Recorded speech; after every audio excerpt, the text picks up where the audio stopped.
Hey everybody, welcome to 5 Years Ahead. I'm Brandon Kruger. In this video, we're going to take a look at how an air conditioning system functions and how the Octovalve system is architected around it. Then we will dive into the actual hardware Tesla is using and uncover a few more tricks. If you haven't seen the previous video in the series, I would go back and watch it first. I'll have it linked in the description below. Full disclosure, I have never worked for Tesla and I've never worked on this system. I gained my initial understanding of HVAC from my prior career in the auto repair industry. My understanding of Tesla's Octovalve system is built from the patent and the work of other channels like Monroe Live and Untangle Club. My conclusions may not be 100% accurate. I welcome any input and corrections anyone more knowledgeable can provide. With that aside, let's get started. To understand how an air conditioner works, let's break down the 4 stages of the refrigeration cycle. The role of the compressor is pretty straightforward. It compresses cool, low-pressure refrigerant vapor into hot, high-pressure vapor. This also circulates the refrigerant through the system. It's important to understand that this increase in pressure causes an increase in temperature. This is because the heat energy in the vapor entering the compressor and the energy imparted on the gas to compress it are being compressed into a tighter space. So at the compressor, we have a cool, low-pressure vapor coming in and a hot, high-pressure vapor coming out. This will then pass into the condenser. The condenser is simply a radiator where the hot vapor is cooled and condensed into a liquid. Since the refrigerant is still under high pressure, it will condense into a liquid at a higher temperature than it would at a lower pressure. When the refrigerant leaves the condenser as a warm, high-pressure liquid, it then passes to the expansion valve. The only job of the expansion valve is to serve as a restriction and limit how much liquid refrigerant can pass through. This restriction causes the warm, high-pressure liquid to become a cold, low-pressure liquid. This low pressure means a much lower boiling point when it passes to the evaporator. The evaporator, like the condenser, is a simple radiator. However, instead of giving off heat, we're going to be absorbing heat so the liquid refrigerant can boil. This is how the cooling effect happens.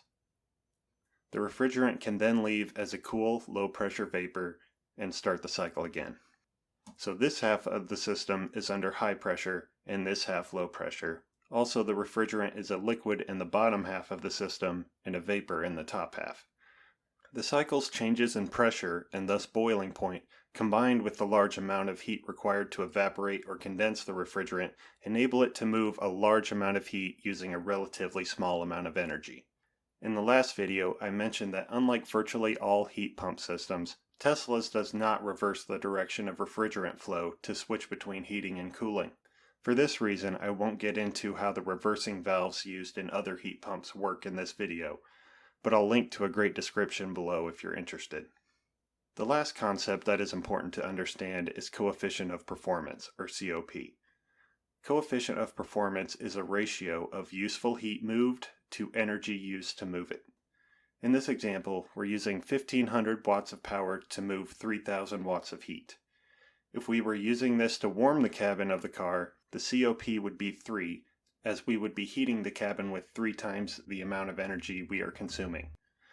If this were cooling the cabin, the COP would be 2, as we would be pulling from the cabin twice the energy used by the compressor. Since the energy of the compressor always exits the condenser, the difference in COP comes from whether that compressor energy is useful or wasted. COP serves as a benchmark for how efficiently the system is running, and it will vary depending on the conditions the system is operating in. Worst case scenario, when we need to use the compressor as a heater, the COP will equal 1, as the only energy coming out is the energy put into the compressor. Under better conditions, a typical COP will likely range from 2 to 5. We'll dive more into this in another video. Now to the fun part. Let's look at how the Octovalve system is laid out. First, I need to give credit to the Untangle Club channel for putting this diagram together. I'll mention them again towards the end of the video. Starting on the left side, we have the condenser and evaporator used to heat and cool the cabin respectively. These are the 2 components we saw put in a loop to generate heat in the last video. They are located inside the airbox in the dashboard of the car. What isn't shown here is that there are actually 2 valves for 2 inlets to the cabin condenser. This is to vary heat delivered to each side and allow for different temperatures for the driver and passenger. Next to these, we have the compressor. Above it, the box labeled A is the accumulator. Some AC systems will have an accumulator placed between the outlet from the evaporator and the inlet of the compressor. Its job is to catch any remaining liquid that gets through the evaporator and hold it until it evaporates. This is to ensure only vapor passes through to the compressor, as liquid can damage it. Parallel to the cabin condenser, we also have a liquid-cooled condenser, or LCC.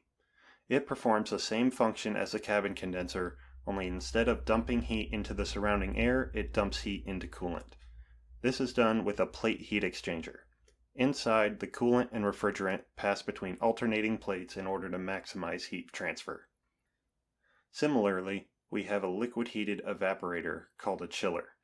It is also a plate heat exchanger that uses heat from the coolant passing through to evaporate the refrigerant. Since each of these four components has its own valve, we can use all of them together or in any combination desired. Another hidden complexity not shown in this diagram is the ability to switch between series and parallel operation of the cabin condenser and LCC. From examining photos of the Supermanifold, I believe the system can direct the full output of the compressor through the LCC, then through the cabin condenser. That would be the series configuration as opposed to the parallel configuration seen in this diagram. We'll look more at the Supermanifold later on. As mentioned in the previous video, the Octovalve then routes the coolant between all of these components by switching between 4 different positions. You can see 4 different channels within the valve direct coolant between the 9 connected passages. This enables the AC system to add heat or to remove heat from the components on the right. Now that we understand how the system is designed, let's look closer at each of the parts that make it up, starting with the compressor. Most compressors in use today in EVs and residential applications use the scroll design. Scroll compressors use 2 spiral-shaped scrolls to pump and compress vapor. If you'd like to learn more about scroll compressors, I'll link the video shown here in the description below. These excellent animations make it very easy to grasp. While the scroll compressor Tesla uses is conventional, the opposite side that drives it is far from it. In this image, we can see the compressor used in the Model Y. The left side of the unit contains the scrolls, and the right side consists of the motor and inverter. You can see the cool, low-pressure refrigerant, instead of entering near the scroll, enters on the opposite side. It first passes over the compressor's motor and inverter, absorbing their heat before entering the inlet of the scroll. As we mentioned in the last video, Tesla can operate the motor and inverter inefficiently to generate additional heat. Any additional heat that can be added to the refrigerant before it is compressed increases the density of the vapor, and thus increases the amount of work that the compressor can perform. The more work the compressor can perform, the more it can contribute to heating, and the faster the cabin and/or battery pack can be warmed. According to the patent, Tesla actually takes this a step further. It describes, quote, high liquid content refrigerant overflows the accumulator and enters the global scroll inlet of the compressor. There, it flows over the motor inverter of the compressor, which is configured in an extreme version of waste heat mode, to such an extent that it will fully boil the refrigerant before it enters the true scroll inlet of the compressor. End quote. This is a really bold approach. If the refrigerant is not fully boiled, liquid refrigerant, which is incompressible, will enter the scroll compressor and very likely cause immediate damage. This is almost certainly related to the reports of heating failures in extreme cold conditions. We'll discuss that issue further in a later video. Let's move on to the cabin evaporator and condenser. Here we can see the air box containing the evaporator on the left and the condenser on the right. As far as I can tell, these components are fairly standard with the exception of the split in the condenser to allow for different temperatures for driver and passenger. On the back side we can see the 5 ports where the refrigerant lines connect up to the Octovalve system under the hood. We'll look at these 5 again when we get to the Supermanifold. As we saw in the last video, the airbox is capable of circulating the air within the box in a closed loop.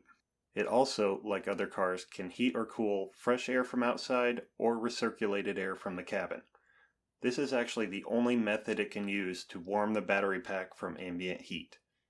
None of the 15 modes allow for heat to be pulled from the radiator under the hood and pumped into the battery pack.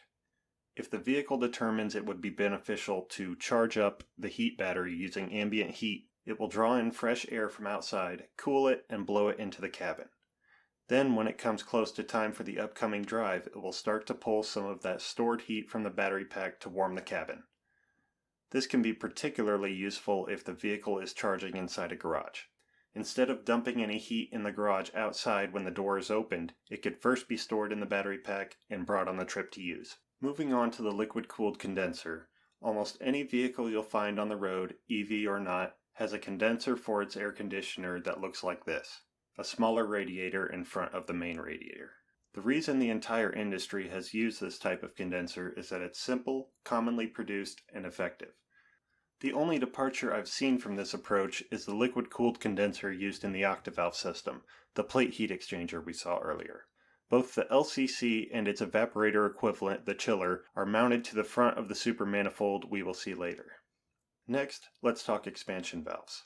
There are a few different ways this has been accomplished in modern automotive history. The oldest and easiest method is called an orifice tube. This is what they typically looked like, at least in automotive applications. This fixed orifice was cheap and reliable, but was unable to adapt its operation to different conditions. To solve this drawback, the auto industry largely transitioned to the thermostatic expansion valve in the early 2000s. The thermostatic expansion valve, or TXV, worked like a thermostat and controlled the size of the opening based on the temperature of the refrigerant leaving the evaporator. This enabled it to automatically adjust refrigerant flow according to demand. To take this a step further, Tesla is using an electronic expansion valve, which simply uses a small motor to dial in the desired refrigerant flow based on computer command.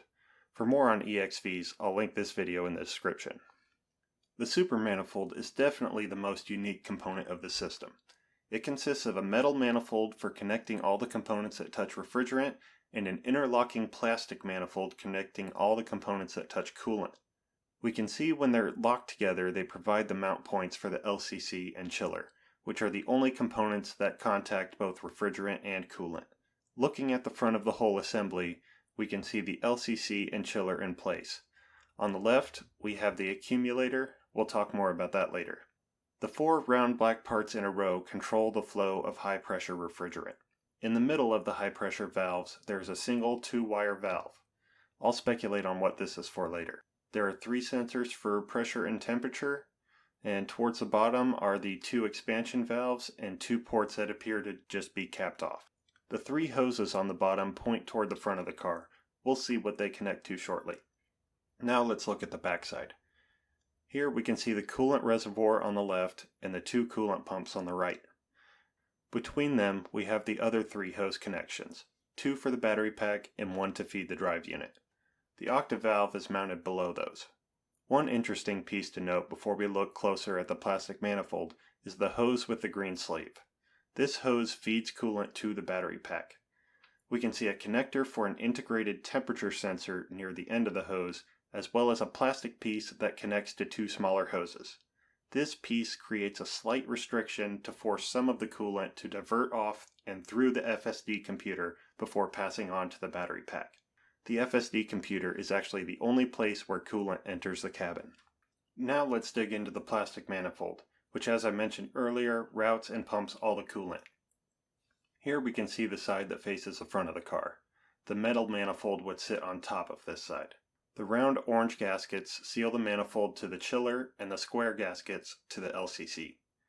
Now we'll flip it over and see where everything connects. The pump on the lower left pulls coolant from the top left Octovalve port and sends it to the drive unit. The other pump pulls from the rectangular Octovalve port and pushes the coolant through the chiller and out the top right port. The yellow pathways connect to the battery pack and the orange path sends coolant to the LCC. When it returns from the LCC, it passes by the reservoir, through the radiator, and back to the Octovalve. I cannot see any possible way, aside from a separate bypass valve, that coolant could bypass the radiator after passing through the LCC. While the Untangle Club video is accurate to what is represented in the patent, the 9-pipe configuration does not seem to have been implemented in the Model Y. My theory is they could instead be attempting to completely block off airflow to the radiator. If the radiator has no air passing over it to exchange heat with, it should in theory stay the same temperature and achieve the same effect as a bypass. This would have likely been much easier than adding an additional passage to this complex manifold. It may appear that there is a small ninth port in the center, but there is no passage in the octavalve to correspond with it. The only supporting evidence I've found for this theory comes from these tweets from Tesla owners online. They shared some information apparently from a Tesla technician explaining some of the heating issues owners were facing.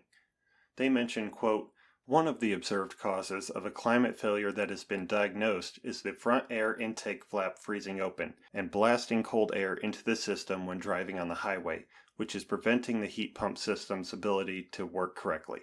End quote.